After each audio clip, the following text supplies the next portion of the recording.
Jessica and Chinedu relationship have become official and they plan their wedding immediately after.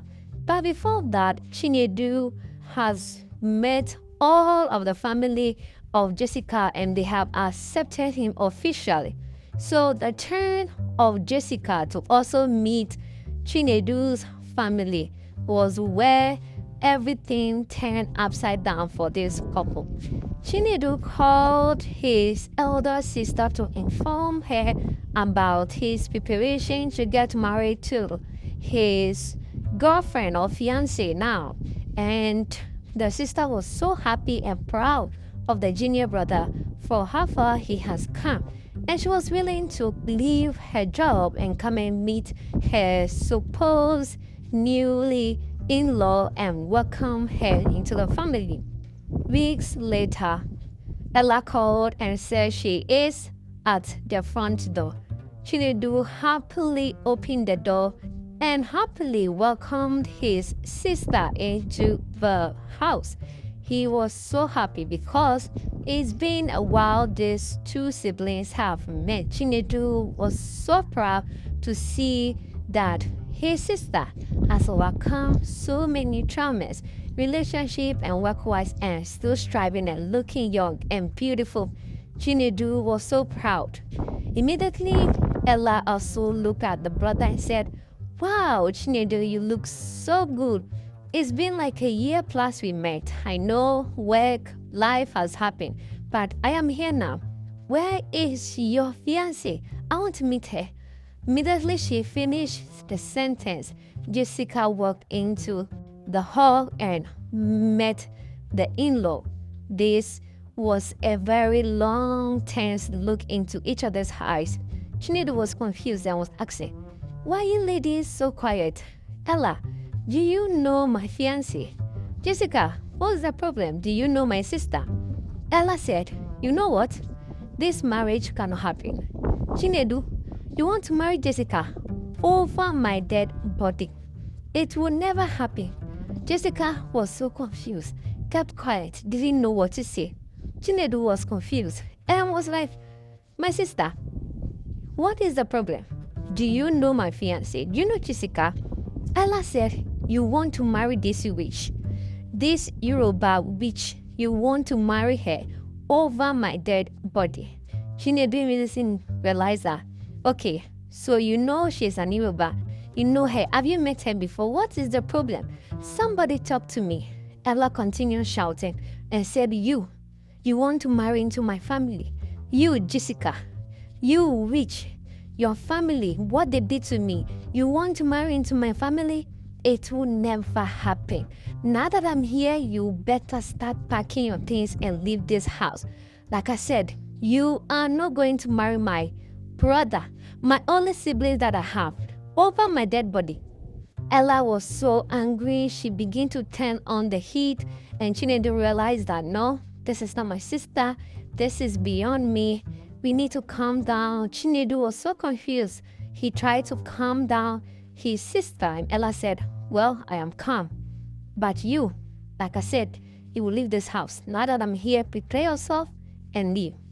Ella dragged her luggage to her room, and Chinedu confronted Jessica. "Do you know my sister? Why is she so angry at you? What did you do to her? Where did you meet her?" Chinedu was asking so many questions.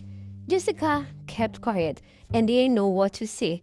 She was confused as the fiancé is.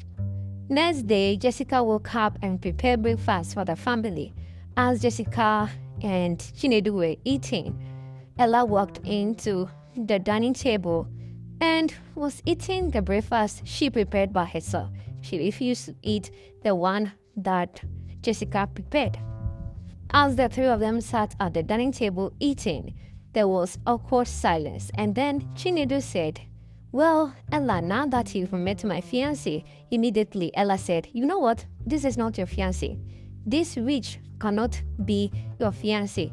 I repeat, this witch cannot be your fiancé. She better prepare her things or hell will rule in this house." Chiribe again became very confused and said, If you ladies are not going to tell me what the problem is, I'm going to leave this house for the two of you. Ella said, how can you leave your house for a witch? I am here and I'm telling you she's the witch. Her family is a witch. In fact, you cannot marry an Yoruba girl. What they did to me. Chinede said, what did they do to you? You don't need to know. I am telling you, I am your elder sister. I know what is good for you. In fact, I am your only sibling. Jessica could not understand and immediately left the dining table for them. Ella said, as you are leaving, pack your bag and leave. Don't just leave the dining table or this room. Leave the house and leave our life. You are not needed in this family. You are not accepted into this family. Chinedu was again confused.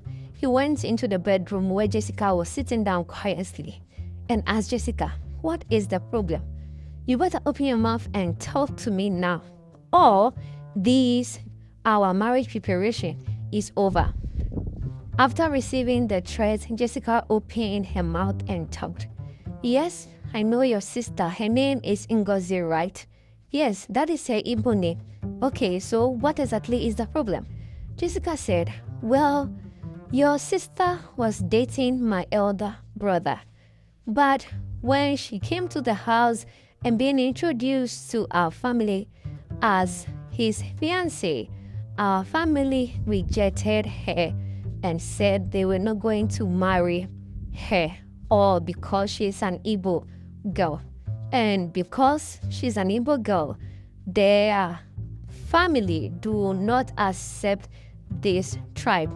Okay, so why is your family now accepting me? What is the difference? Well, I don't know. I was a bit younger then.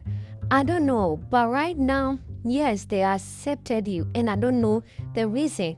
When your sister came to the house, she was very friendly with everyone until she was introduced to our elders in the family. I mean, people who are going to accept the marriage into officially as one. They rejected her, they insulted her, and my brother did nothing about it. My brother did not defend her. Most of our siblings, including me, I was young, so I had no power then. But she was maltreated by my family, and they rejected her. This was after she did all the little things to please all of us, I mean the younger siblings, only for her to be rejected by our family elders. And we did nothing, especially her fiancé or my elder brother did nothing to protect her or defend her. And that is why she hates me or hates my tribe or hates us, anyone. Chinedu was so disappointed in Jessica's family and how they treated his sister. So Chinedu asked, is your brother now married? Jessica said, yes, but to an Yoruba lady. And you are marrying an Igbo man, and they accepted it. I don't understand. Jessica also said, yes, I also don't understand. But yeah, this is the reality I am in now. I really totally understand your sister's pain.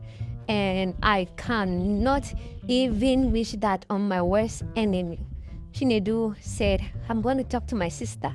Days later, Chinedu comforted Ella and said, Jessica has told me everything. Ella said, okay, and you still want to go ahead and marry her? Well, you know, sister, I love her and I truly want to marry her. Well, over my dead body. It's either you choose her or you choose me. It is up to you.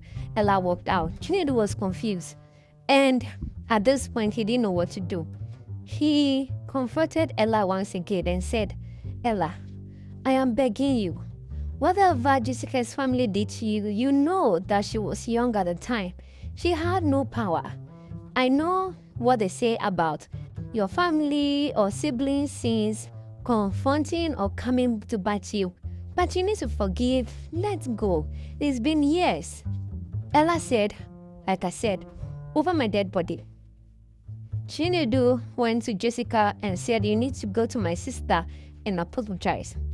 Jessica went to Ella to apologize, but Ella was not ready to listen to any BS she has to say.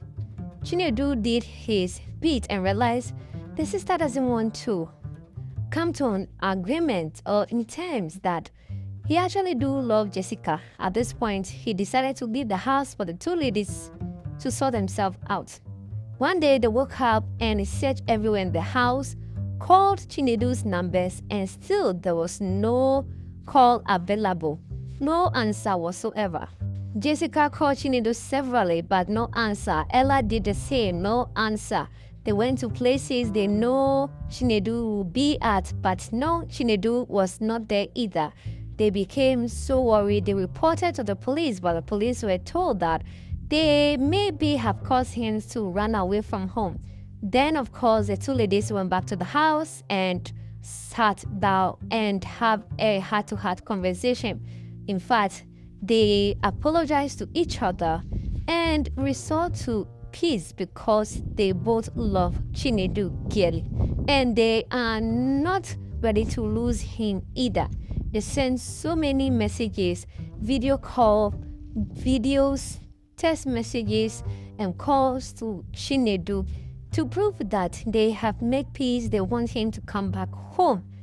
Exactly a week after all these several messages and videos to prove that they are now cool and friends, Chinedu came back to the house surprisingly to see the two ladies eating together and waiting for him patiently. They saw him and jumped on him. Ella apologized to the brother and said, "Yes, I have forgiven Jessica's family. You cannot marry her." Jessica said, "Yes, we have talked as grown women. She has forgiven me and I love you so much. I can't afford to lose you to another woman." Ella said, "You know you are my only family. I can't afford to lose you to the cold hands of death. And I have come to my faith. I accept Jessica. You can go ahead and marry her. You've proven that you truly do love her." Thanks for watching this recap. This channel brings you the best Nollywood movies. We save you time and money. Don't forget to subscribe and like our videos for more movie recaps.